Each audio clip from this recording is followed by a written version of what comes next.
Friends, welcome to our YouTube channel teaching exam overload.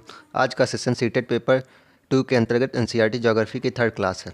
आज हम NCERT class 6 के third व फोर्थ चैप्टर को पढ़ेंगे। तो आज के चैप्टर का नाम है पृथ्वी की गतियाँ। इसमें फर्स्ट पॉइंट बनता है कि पृथ्वी की गति दो प्रकार की है, घूर्णन एवं परिक्रमण। पृथ्वी का अपने अक्ष पर घूमना घूर्णन कहलाता है तथा सूर्य के चारों ओर एक स्थिर कक्ष में पृथ्वी की गति को परिक्रमण कहते हैं। अर्थात पृथ्वी जो अपने अक्ष पर घूमती है उसे घूर्णन कहते हैं तथा वह जो सूर्य की परिक्रमा करती है उसे परिक्रमण कहते हैं।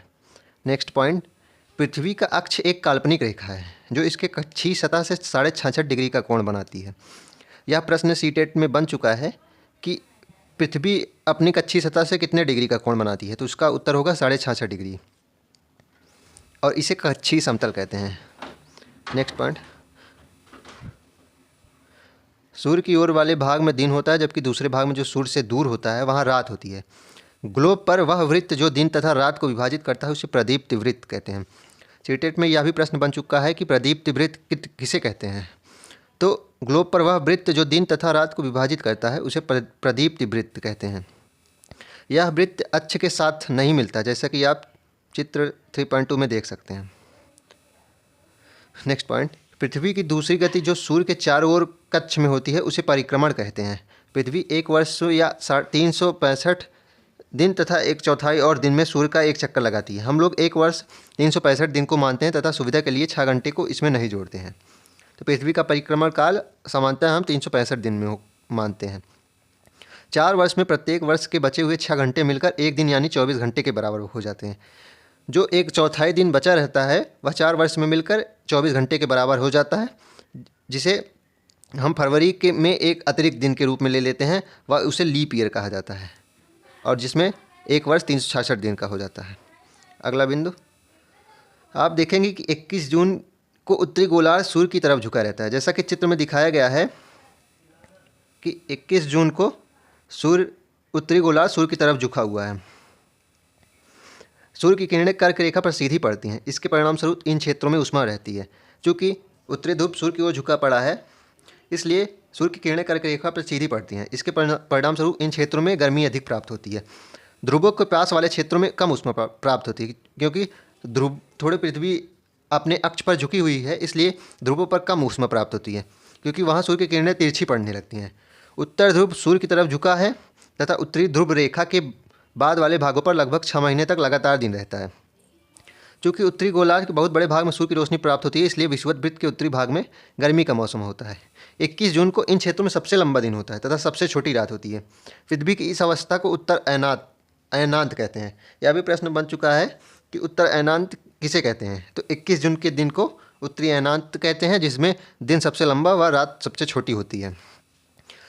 ठीक इसी प्रकार 22 दिसंबर को दक्षिण ध्रुव के सूर्य की ओर झुकने के कारण मकर रेखा पर सूर्य की किरणें सीधी पड़ती हैं व दक्षिण गोलार्ध में उस दिन सबसे बड़ा दिन व सबसे छोटी रात होती है, जिसे दक्षिण अयनांत कहते हैं।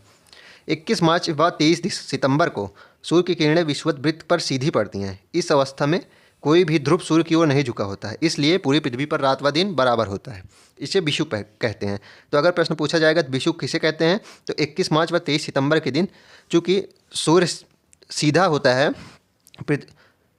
चूँकि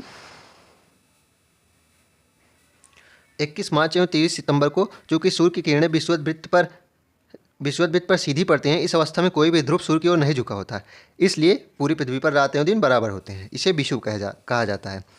23 सितंबर को उत्तरी गोलार्ध में शरद ऋतु होती है जबकि दक्षिण गोलार्ध में वसंत ऋतु होती है। 21 मार्च को स्थिति इसके विपरीत होती है, जबकि उत्तर गोलार्ध में वसंत ऋतु तथा दक्षिण गोलार्ध में शरद ऋतु होती है। इस प्रकार स्पष्ट है कि पृथ्वी के घूर्णन एवं परिक्रमण के कारण ही दिन व रात तथा ऋतुओं में परिवर्तन होता है। यह भी प्रश्न सीटेट पेपर 2 में पूछा जा चुका है कि पृथ्वी के घूर्णन तथा परिक्रमण से क्या प्रभाव पड़ता है, तो दिन व रात तथा ऋतुओं में परिवर्तन होता है। अगला चैप्टर मानचित्र। इसमें प्रथम बिंदु यह बनता है कि मानचित्र किसे कहते हैं। तो मानचित्र पृथ्वी की सतह या इसके एक भाग का पैमाना के माध्यम से चपटी सतह पर खींचा गया चित्र है। तो मानचित्र पृथ्वी का सतह एवं इसके भाग का पैमाने के माध्यम से एक खींचा गया चित्र होता है, लेकिन यह गोलाकार सतह नहीं होता है।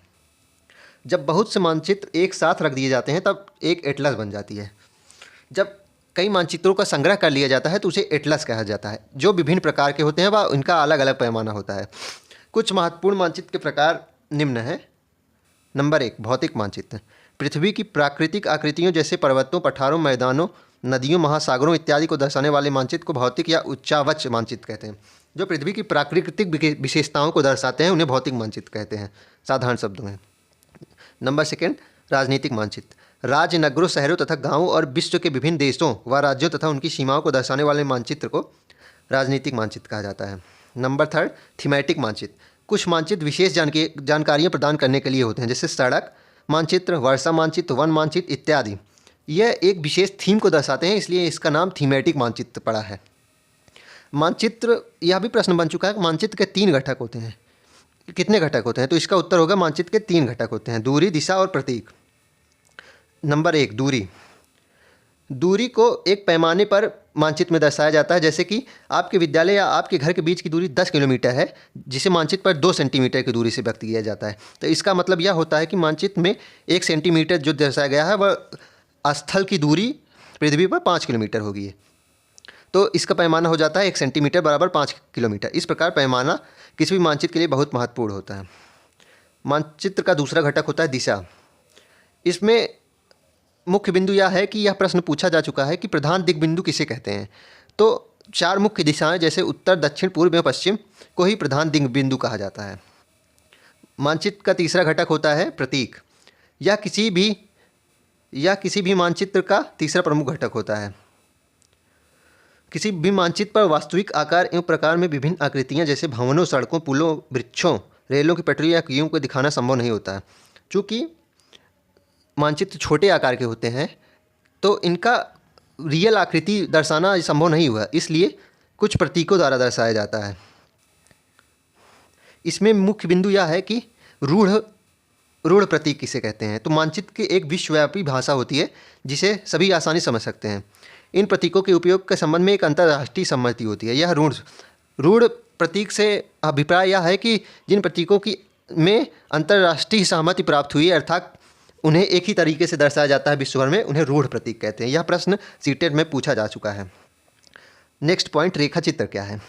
रेखाचित्र वह आरेखण है जो पैमाने पर आधारित ना होकर याददाश्त और स्थानीय प्रेक्षण पर आधारित होता है, अर्थात इसमें पैमाना का कोई महत्व नहीं होता। इस प्रकार कच्चे आरेख को बिना पैमाने की सहायता से खींचा जाता है, जिसे रेखाचित्र मानचित्र कहते हैं।